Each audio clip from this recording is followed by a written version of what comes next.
Numbered lists work much the same as bulleted lists, but Word uses numbers instead of bullets and keeps track of those numbers so you don't have to. So let's apply some numbering to an existing list. We'll go to our Open button on the Quick Access toolbar, or if you skipped that lesson where we added buttons to our Quick Access toolbar, you can click the Office button and then Open.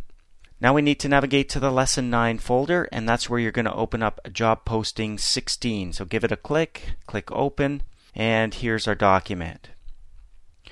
Okay, so the next thing that we're going to do is select the text that we want numbered. So what we're going to do is come down here to our second list, and it's already bulleted, but we're going to click and drag over it. So it's selected, and I'm in the left-hand margin as I click and drag to get a full line of text each time I move down.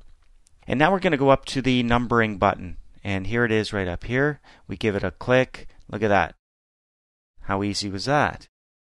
Now, maybe it's not the style we're looking for. You can see the numbers look a little bit big, and maybe you don't even want numbers. No problem, because the numbering button has its own drop-down next to it. So we come up here, make sure your list is still selected like mine. Click the drop down, and here's our numbering library. And notice again, as we hover over these, we get to see a live preview of what it's going to look like if we were to select one of these. So I'm going to go over here. I like this one here, ABC with the brackets, and I'm going to give it a click.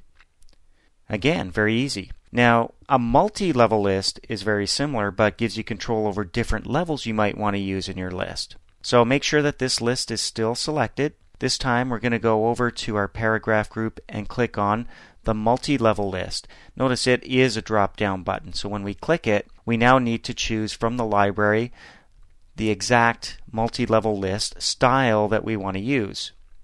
Okay, I'm just going to move over to, I kind of like this one, 1A, and well, maybe not. You can see as I hover over these, they expand so I can see a little bit more about each one. So let's go up to this second one here and give it a click.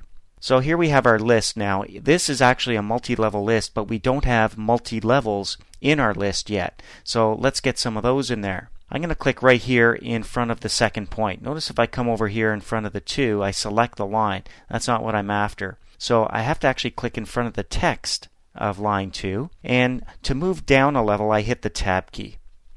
So you can see automatically I've moved down, and the rest of my list is renumbered for me, so I don't have to. So if I come over in front of this new number 2 here, in front of the word good, and hit the Tab key, same thing. Now I've got a 1A and a B, and you can see I've got 2, 3, 4 through 8 as well. So Tab is what moves you down a level. I'm going to move down to this one here, Experience Interacting with Clients, and hit Tab. And then you realize, oh, I didn't really want to move that one down a level. So what I've done is I've demoted it to Promote it. You hold down the Shift key on your keyboard as you hit the Tab key. And that just brings it back. So that works for any level. If I hit the Tab key 3 times, I can hold down my Shift key and hit the Tab key 3 times to bring it back. What a breeze.